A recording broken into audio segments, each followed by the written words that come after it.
Hello everybody. So here we are, and let's start with Anni. This is Anni, and this is her Ledger Nano S, the hardware wallet that I already made a video about, and this was a birthday gift for Anni. Yeah, she just turned 25. Yeah. And now she has a Ledger Nano S, and I want to help her set it up. So let's go. She already unwrapped the thing, and let's take a look first maybe what's all in the package. Maybe you can, I can unpack a little bit. Yeah. What else we have in here? I start with the GoPro. There's a ledger. So that's the device. Okay. And what else we have? Just to get over these parts really quick, it's just a cable to connect it to the computer, and then a little thing to put it around your neck or around your key. But we don't need all this now. The only thing we're gonna need now is this one paper, and the name is recovery sheet. It has, maybe I show like this again, 24 blank spots, and now we can start setting up the ledger by just plugging it in here. No, that's not the right one. But one question, for what? Sorry. You said it's important. It's very important, yes. We will see now when we plug it in, because when we plug it in the first time into the computer, we have to read here now a little bit. Yeah, maybe that's a good idea. You do it, and the GoPro doesn't get a sharp picture on this, so you have to read for us, Anni. There's a welcome, and then I have to press both buttons to start. Okay. One time or? No, you let go. Okay, it's now little instructions with the side buttons. You can control and interact. Use left, right buttons to shift and navigate through multiple choice lists. With both buttons, you confirm or continue or open an application. To begin configuration, press both buttons. Okay, let's begin. Both buttons. You don't have to press long. It's just I want to press long. Okay. Configure as a new device. Yes. The right button. Choose a pin code. No. Okay. Yeah. Yeah. I'm just gonna see what. Okay. Can you think of a pin code? Right now. So you actually have to do this now, yeah. Really quick. Okay. I mean,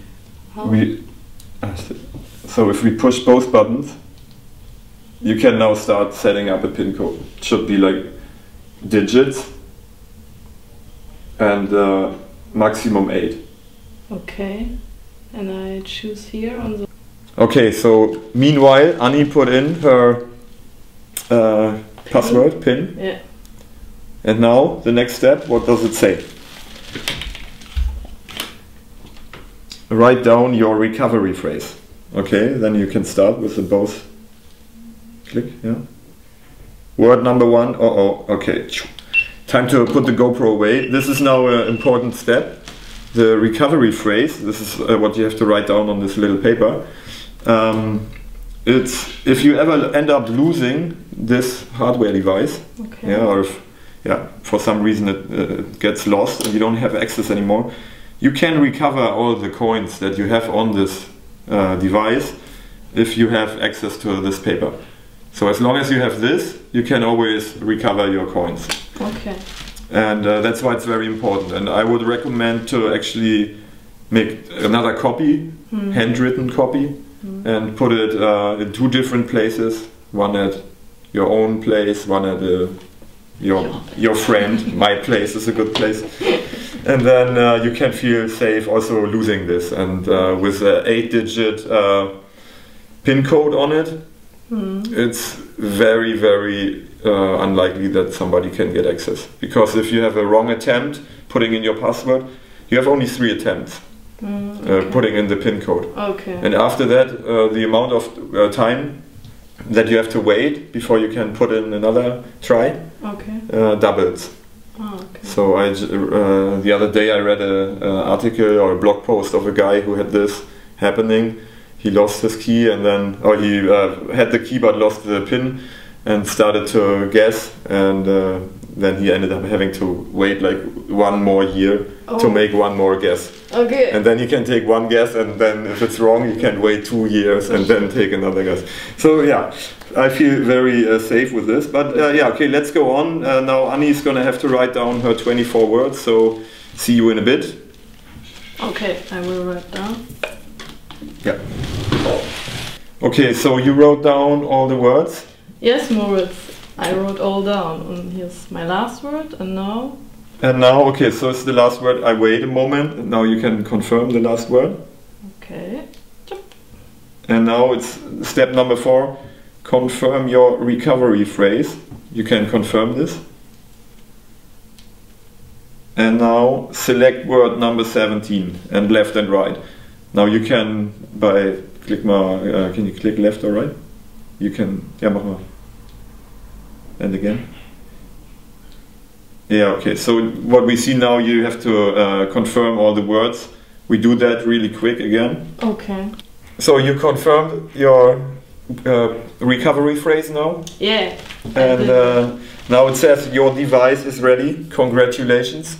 And now what to do? That's the big question. So we have to use Chrome to access it. The Chrome browser. And there we go to Ledger Nano S. On the, okay, I mean we have ledgerwallet.com as the website, yeah. That's where we start. And then there we go on Ledger Nano S. And then we can open the Bitcoin wallet.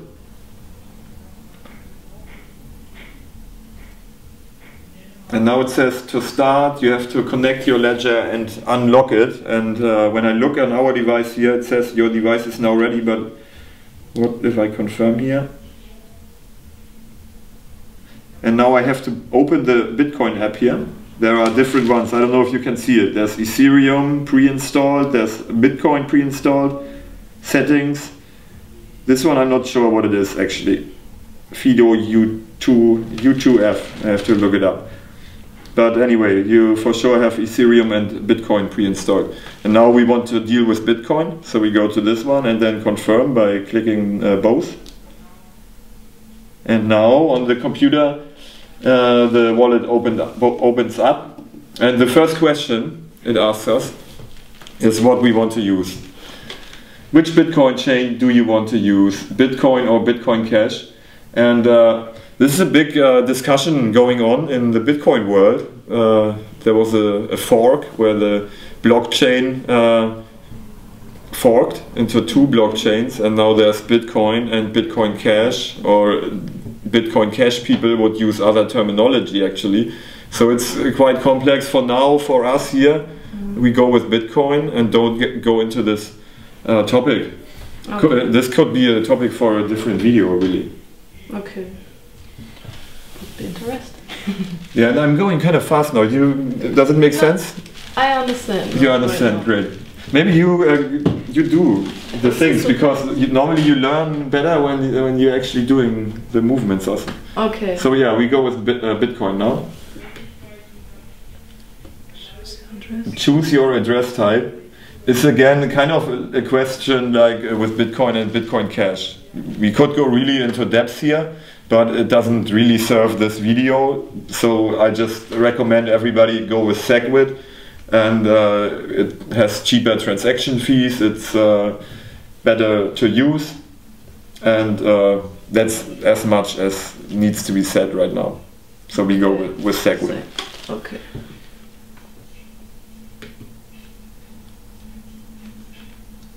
Wallet is being synchronized, may take a few minutes. Oh. And here we are. This is your Bitcoin wallet. Maybe we can show. I'm recording the screen. Ah, okay. Okay, now what can you do? Not much, you don't have any Bitcoin yet. Damn. Oh! we only gave you the ledger. But maybe you find a way to get some Bitcoin and then... sorry, I'm doing it again. But let's say I want to send you some Bitcoin now. Okay. Then you would have to go to... In German here in this app it says erhalten. Yeah, it would be receive in the English version. So maybe you can click on it. Can I click? Okay. And now we see your Bitcoin address. This is your address here. So if you want me to send you money, you have to give this to me. Normally you would either scan this QR code. Okay. If I had a phone now and want to send you some Bitcoin, maybe it's a nice idea if I actually do that. So that would be nice, Moritz. I want some Bitcoins right now. Yeah, you're lucky now. I sent you $1.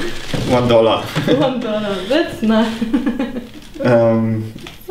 But yeah, so you're gonna have to either give this address to me, or I have to scan the QR code, which I will do in this case.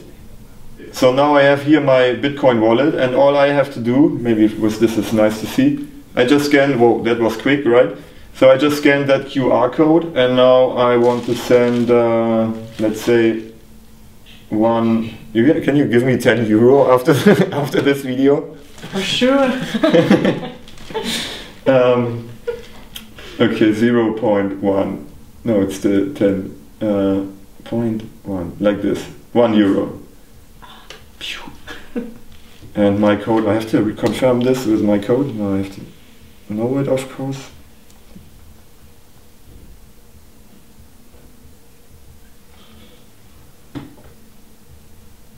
Crazy, there is something.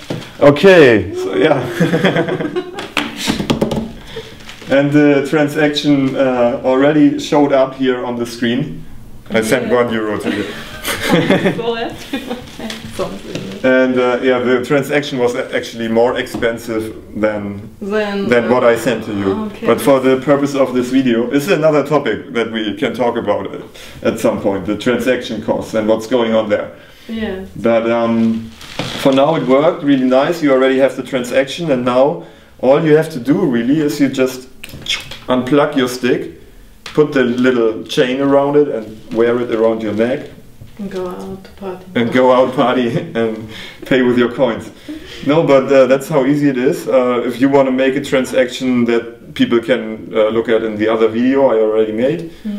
And maybe, okay, let's plug it in again. Yeah. And, oh yeah, sorry, you do it. But to set up a different wallet, that's something that might be useful.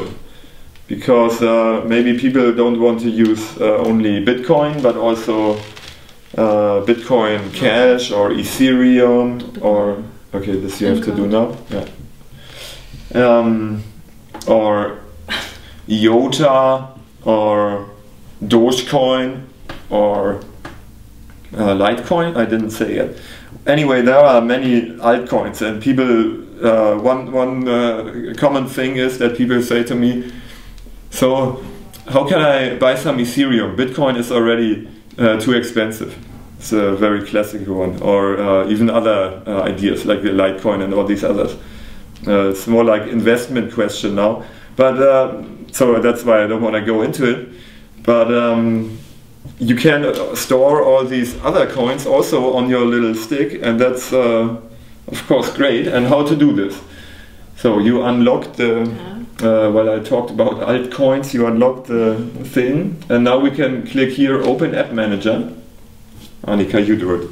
I'm sorry, I always take your position here, but you can move the mouse, yeah? And now we have a list of all these different coins that I kind of just started listing. And let's say another nice coin to install would be, maybe you go up. Yeah, I don't even know half of these. Which is I would say Dash. Let's or actually no, maybe people are very curious about Bitcoin Cash, and that's why we're gonna install now Bitcoin Cash. So here you can go on the this one and installing application, and it doesn't take very long. It's pretty straightforward. Now look at this. Good thing I looked there. Allow Ledger Manager. Yeah, and we have to give it access. The software, we have to give access to the stick, so you can confirm now. Okay. With the right one, yeah. Okay. Pressed. Okay. Okay, so we allowed the software now to access it. It's processing. Okay, processing. And now that's it already. Now when you go left and right on your stick, do it. Bitcoin, Bitcoin Cash. Bitcoin so we have now Bitcoin Cash, and now you can confirm with both of them. Yeah. Use wallet. And now on the computer you can close this window. And now open Bitcoin wallet. And now here, it's the part where I earlier said let's not get into this debate, but here now we click Bitcoin Cash. Okay. And you say split. Why?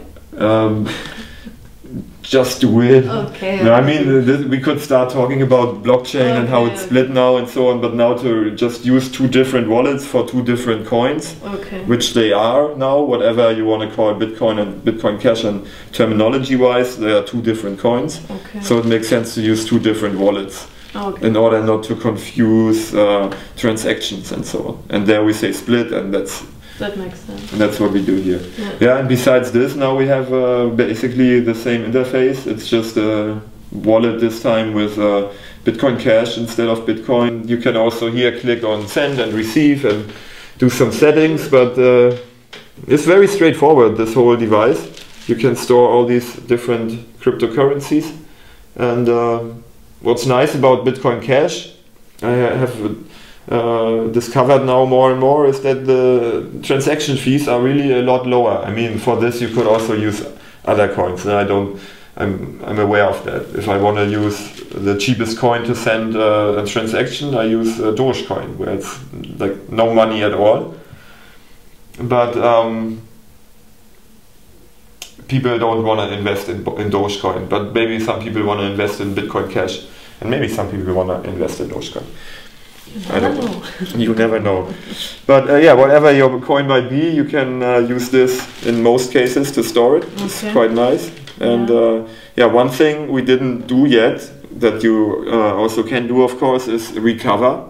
So if you, let's say you lose this device and you have your recovery seed, recovery phrase, then you can buy a new device or get one of a friend, and instead of in the beginning say create a new device, you say recover device, and then you can start putting in your 24 passwords. Okay, so that's really important to know where the letter is. Yeah, for sure. You shouldn't lose that, or your coins would be gone if you lose the stick also. But I mean, there are a lot of ifs, and I think we really stressed that it's important to keep the paper and in two locations. But yeah, I don't know. Do you have questions? More questions? Yeah, maybe. Is this special? This Ledger Nano S, or are they different? Or I mean, yeah, there are two famous ones. Ledger. I mean, it's a company Ledger, and then they have Nano S. It's this one, but also different solutions. Like we're on the page here right now, so they have I don't know, here products, and you see already it's one other one. But there's another company. It's called Tresor. This is the first one for me to own, so I never used a different one. But it's definitely a lot cheaper, and I have to say I'm very happy with it. That's why I decided to give it to you for the birthday, right? Yeah. With the others. But yeah, maybe the other ones are good too. For sure, a hardware wallet is a good investment. And as early as you can, I would say, to have a good feeling safety-wise from the beginning about your cryptocurrency. And then when it goes up more, you don't have to start worrying because the money on this thing is getting more or something. Okay, yeah, that sounds good. And without, I can't do the Bitcoin transfer or something like in the Bitcoin world. Without a stick like this? For sure you can. You can use, it's just one kind of wallet. Ah, okay. So it's a really safe version. Yeah, it's my favorite way to store and also send Bitcoin now. Now that I've used it, the other options are kind of old school. You have to use actually a paper that you print from a computer. And then when you want to send Bitcoin, it's a long process to get it from the paper, and it's not a very viable solution. Okay. And then to keep it on your phone, I wouldn't recommend that if you want to keep I don't know, not the pocket money, but kind of investment or for the future, then for sure either a paper wallet or a device like this are the options. And the phone, I look at it like a normal wallet that I carry around, where I don't have so much money in it, because the chance of losing it or getting stolen are quite high. It's like with the phone, so don't have a lot of money on the phone. And it's not secure also. And even online wallet, like many people of course leave their money on an exchange. Yeah, when you want to buy Bitcoin, you make an account on some exchange and then you buy them and you keep them in the exchange. But then, I mean, in the last couple of years, so many times exchanges were bankrupt or hacked or were scammers and people lost their coins.